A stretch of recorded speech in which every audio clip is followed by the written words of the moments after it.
Okay जी, अस्सलाम वालेकुम। Today I came up with another topic in nucleophilic substitution reaction की series में। तो हमने पहले जो था वो हमने डिफरेंट टॉपिक्स जो थे वो डिस्कस किए थे, जैसे कि इफेक्ट ऑफ सबस्ट्रेट क्या होता है, उसके स्ट्रक्चर का इफेक्ट होता है सब्स्टिट्यूशन रिएक्शन में, सॉल्वेंट का क्या इफेक्ट होता है, उसके मैकेनिज्म्स क्या हैं। तो आज हम लिविंग ग्रुप को देखेंगे कि लिविंग ग्रुप का क्या इफेक्ट होता है दोनों रिएक्शन मैकेनिज्म्स में, SN1 में और SN2 में, और लिविंग ग्रुप को कैसा होना चाहिए कि वो अच्छा लिविंग ग्रुप हो। अब जी लिविंग ग्रुप और न्यूक्लियोफाइल जो है दोनों ही रिलेटेड टू बेसिकसिटी हैं। बेसिकसिटी से रिलेटेड है कॉन्सेप्ट। जैसे बेसिक जो होता है उसका क्या मतलब होता है, ability to donate electron, ability to share electron. और न्यूक्लियोफाइल क्या होता है, न्यूक्लियोफाइल भी ये होता है कि ability to donate electron, ability to share electron. ठीक है, तो जितना कोई स्ट्रॉन्ग बेस होगा उतना ही अच्छा न्यूक्लियोफाइल होगा। लेकिन लिविंग ग्रुप में उसके बिल्कुल अपोजिट है। लिविंग ग्रुप ने हमें स्ट्रॉन्ग बेस नहीं चाहिए, लिविंग ग्रुप में हमें वीक बेस चाहिए। तो ये दोनों रिलेटेड टू बेसिकसिटी हैं, लेकिन न्यूक्लियोफाइल का कॉन्सेप्ट बिल्कुल उल्टा है, क्योंकि उसमें हमें इलेक्ट्रॉन जो है डोनेट करने की बहुत ज़रूरत होती है, तभी वो आके इलेक्ट्रोपॉजिटिव सेंटर पे अटैक करेगा न्यूक्लियोफाइल, और तभी जाके प्रोडक्ट बनेगी। लेकिन लिविंग ग्रुप में हमें अटैक कहीं नहीं करना होता, बल्कि इलेक्ट्रॉन ले के निकलना होता है। बजाय कि हम डोनेट करें, हमने इलेक्ट्रॉन्स लेने होते हैं, ले के बाहर निकलना होता है। तो लिविंग ग्रुप में बेस को वीक होना चाहिए। ठीक है, तो बेस जो है वीक कैसे होती है, लेफ़्ट टू राइट जो बेस होती है वो वीक होती है, क्योंकि हम पीरियोडिक टेबल में जब लेफ़्ट टू राइट मूव करते हैं तो साइज़ छोटा होता जाता है, और एबिलिटी टू डोनेट इलेक्ट्रॉन की बजाय एबिलिटी टू गे अपने पास रखने एबिलिटी जो है वो बढ़ती जाती है इलेक्ट्रॉन्स की, क्योंकि इलेक्ट्रोनेगेटिविटी बढ़ती जाती है। तो लेफ़्ट टू राइट भी हम बेसिकसिटी कह सकते हैं डिक्रीज़ होती है।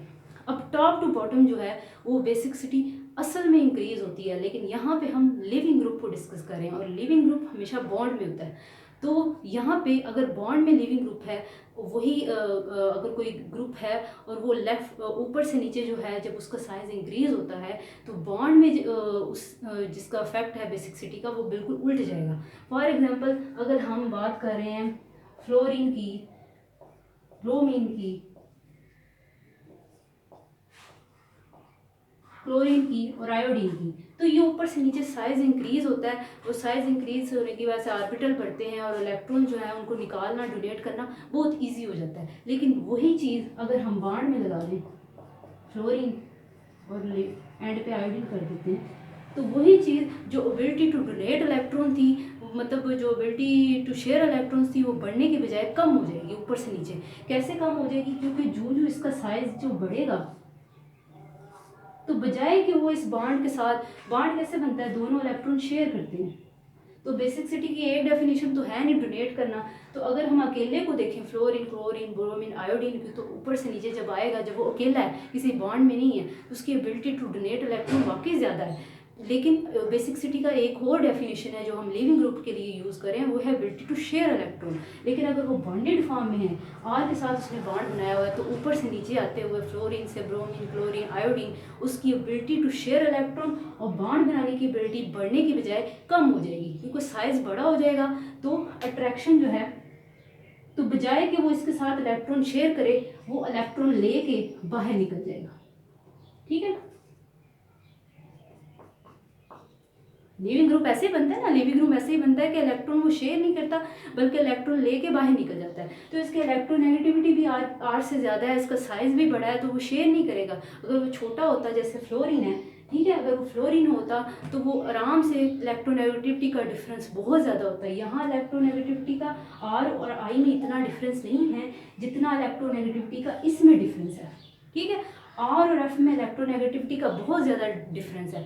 तो ये जो है, ये बॉन्ड तो ठीक रहेगा, लेकिन यहाँ जो एबिलिटी है आयोडीन की बॉन्ड को शेयर करने की, इलेक्ट्रॉन्स को शेयर करने की, वो कम हो जाएगी, क्योंकि साइज बहुत ज़्यादा बड़ा हो गया और इलेक्ट्रोनेगेटिविटी का डिफरेंस भी इतना ज़्यादा नहीं रहा है। फ्लोरीन ज़्यादा इलेक्ट्रोनेगेटिव है, आयोडीन इतना नहीं है। तो बजाय कि वो बॉन्ड बनाए और इलेक्ट्रॉन शेयर करे, वो अपने इलेक्ट्रॉन आयोडीन ले के बाहर निकल जाएगा। तो इंडिविजुअली उसका इफेक्ट और है बेसिकसिटी के लिहाज से, और बॉन्ड में उसका इफेक्ट और है। इंडिविजुअली वो इलेक्ट्रॉन डोनेट करेगा, हम कहेंगे कि जी बेसिकसिटी बड़ी अच्छी है, लेकिन जब वो बॉन्ड में होगा तो वो इलेक्ट्रॉन, उसकी दूसरी डेफिनेशन भी हम काउंट करेंगे। यहाँ सिर्फ डोनेट करने की काउंट नहीं कर रहे हैं, यहाँ डोनेशन का भी अगर देखें तो वो यहाँ डोनेट करके, बॉन्ड में डोनेट करके बॉन्ड नहीं बना रहा, बल्कि अपने इलेक्ट्रॉन लेके बाहर निकल रहा है। तो इलेक्ट्रॉन लेना और बाहर जाना, ये तो बेसिकसिटी नहीं होता, ये तो वीक बेस की निशानी है, स्ट्रॉन्ग बेस की निशानी नहीं है। तो जो बॉन्ड में वही चीज़ आ जाती है तो बेसिसिटी डिक्रीज हो जाएगी और टॉप टू बॉटम। अब मैं कह रही थी फ्लोरीन की बेसिसिटी जो है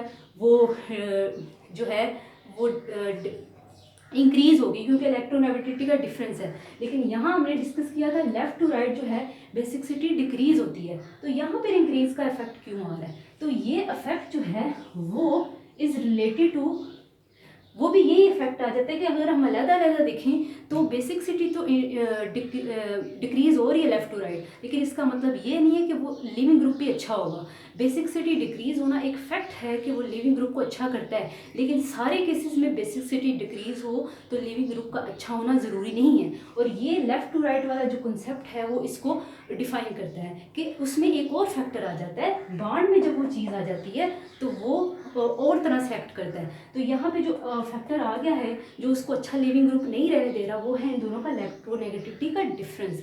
इलेक्ट्रोनेगेटिविटी का डिफरेंस इतना ज़्यादा है कि शेयरिंग जो है, ये जो फ्लोरीन है वो अपने इलेक्ट्रॉन की शेयरिंग भी बहुत अच्छे से करेगा, बॉन्ड भी बहुत अच्छे से बनाएगा और इस वाले फैक्ट को बिल्कुल निगलेक्ट कर देगा कि भाई मेरी basicity left to right decrease हो रही है तो क्या होगा, लिविंग ग्रुप अच्छा नहीं होगा।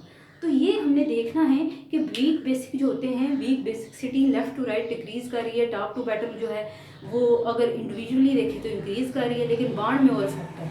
तो इसी तरह लेफ्ट टू राइट हम देखें तो बेसिसिटी डिक्रीज कर रही है तो उसको अच्छा लिविंग ग्रुप होना चाहिए, लेकिन बॉन्ड में उसका और इफेक्ट है।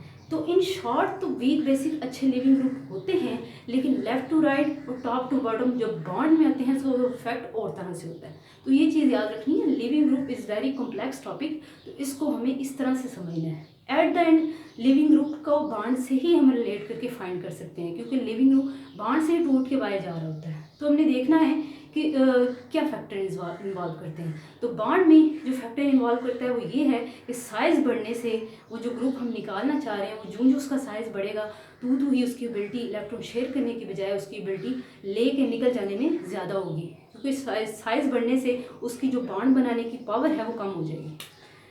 ठीक है, नेक्स्ट जो है रेजोनेंस, जितनी जो है रेजोनेंस इंक्रीज करेगी, डिक्रीज नहीं आएगी ना, तो जितनी रेजोनेंस जो होती है लिविंग ग्रुप की वो इंक्रीज करेगी उतना ही वो अच्छा लिविंग ग्रुप होगा, क्योंकि लिविंग ग्रुप अच्छा कौन सा होता है, जो इलेक्ट्रॉन जो हैं वो डोनेट ना अच्छे से करे, शेयर अच्छे से ना करे। ठीक है, तो जो जब रेजोनेंस होगी तो वो इलेक्ट्रॉन्स को अपने ही, फॉर एग्जाम्पल बेंजीन है तो वो अपने ही रिंग के ऊपर पॉजिटिव या नेगेटिव चार्ज को डीलोकलाइज करवाएगा, इलेक्ट्रॉन्स को अपने ही रिंग के ऊपर डीलोकलाइज करवाएगा, बचाए कि किसी को डोनेट करे या शेयर करे। तो जितनी रेजोनेंस बढ़ती है उतनी शेयरिंग एबिलिटी, डोनेशन एबिलिटी कम होती है और उतना ही वो अच्छा लिविंग ग्रुप होगा।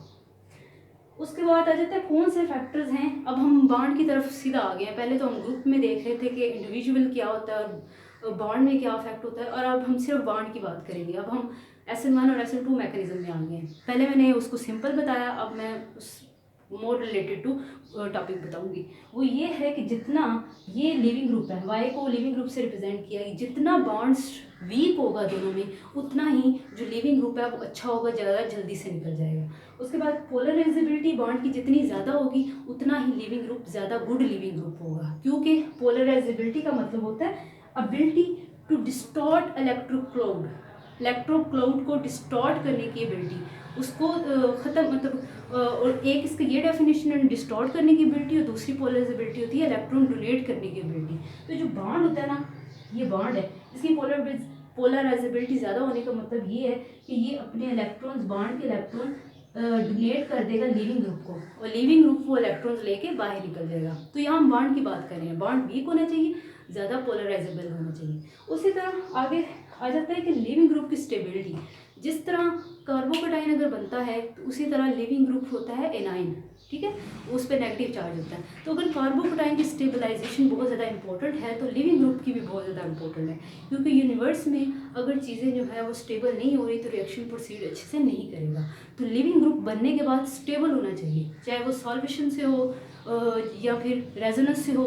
रेजोनेंस भी इसको स्टेबलाइज करती है ना, कोई चीज़ उस पर अटैक नहीं कर सकती, वो इलेक्ट्रॉन डीलोकलाइज करता रहेगा, या सॉल्वेंट इसके ऊपर अराउंड में आके जो है कवर बना दे तो उसके ऊपर कोई और अटैक नहीं करे। तो स्टेबलाइजेशन लिविंग ग्रुप की जितनी ज़्यादा अच्छी होगी, रिएक्शन के बाद टेंडेंसी होगी कि इसकी स्टेबलाइजेशन जो है लीव करने के बाद ज़्यादा होगी, उतना ही लिविंग ग्रुप निकलने की कोशिश करेगा। तो ये भी फैक्टर होता है।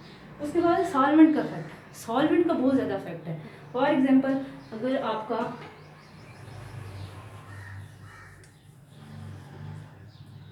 अगर ये वाला है आपका,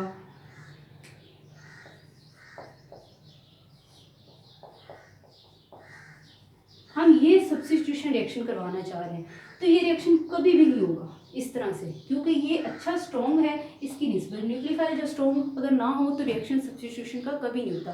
तो OH लिविंग ग्रुप की निस्बत ब्रोमाइड ज़्यादा स्ट्रॉन्ग है। तो अगर सॉल्वेशन, अगर हम वाटर डालते हैं तो वो क्या करेगा, वो यहाँ पे अपना हाइड्रोजन अटैच करवा देगा, प्रोटोनेशन करवा देगा। अब ये रिएक्शन प्रोसीड हो जाएगा। तो सॉल्वेंट क्या कर रहा है, लिविंग ग्रुप जो ज़्यादा बेसिक था, ये स्ट्रॉन्ग बेस है, उसको क्या बना दिया उसने, वीक बेस।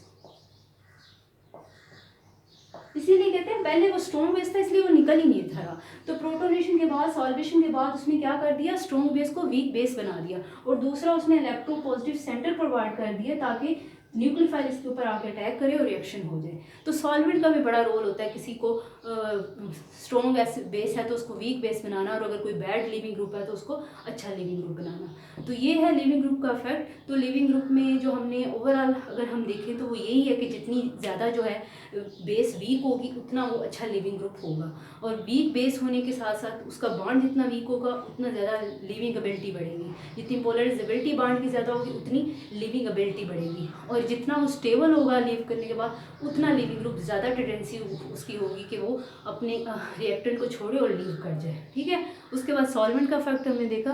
तो ये सारी चीज़ें हमने डिस्कस की, और ये जो फैक्टर्स हैं, ये जो स्ट्रेंथ ऑफ बॉन्ड, पोलराइजेबिलिटी और स्टेबिलिटी ऑफ लिविंग ग्रुप, ये SN1 और SN2 मैकेनिज्म दोनों में अप्लाई होते हैं, ऐसा नहीं कि एक में अप्लाई होते हैं। और अगर हम अकेले SN1 मैकेनिज्म को देखें तो लिविंग ग्रुप की एबिलिटी डिपेंड करती है कि लिविंग ग्रुप की अपनी नेचर कैसी है, सिर्फ SN1 मैकेनिज्म में, और जो चीज़ अटैक कर रही है न्यूक्लियोफाइल वो किस तरह का है। जितना न्यूक्लियोफाइल स्ट्रॉन्ग होता है उतना ही लिविंग ग्रुप ज़्यादा जल्दी से निकल जाता है। इसके अलावा डिपेंड करता है कि जो अल्काइल ग्रुप है जिसके साथ वो अटैच है वो किस तरह का है। जितना वो ज़्यादा इलेक्ट्रोपॉजिटिव होगा उतना ही उसकी टेंडेंसी होगी कि वो लिविंग ग्रुप को इलेक्ट्रॉन दे और उसको निकाल दे। ठीक है, तो ये सारी चीज़ें SN1 मैकेनिज्म में काउंट करती हैं कि न्यूक्लियोफाइल का नेचर कैसी है, जो अटैक कर रहा है लिविंग ग्रुप उसके अकॉर्डिंग निकलेगा, लिविंग ग्रुप खुद कैसा है। तीसरा, जो अल्काइल ग्रुप जिसके साथ लिविंग ग्रुप अटैच है वो किस तरह का है। अगर वो ज़्यादा इलेक्ट्रोपॉजिटिव है तो लिविंग ग्रुप की ज़्यादा टेंडेंसी है कि वो लीव कर जाए। I hope you understand this concept. If you have any question, ask in the comment box and don't forget to subscribe, like and share. Allah Hafiz.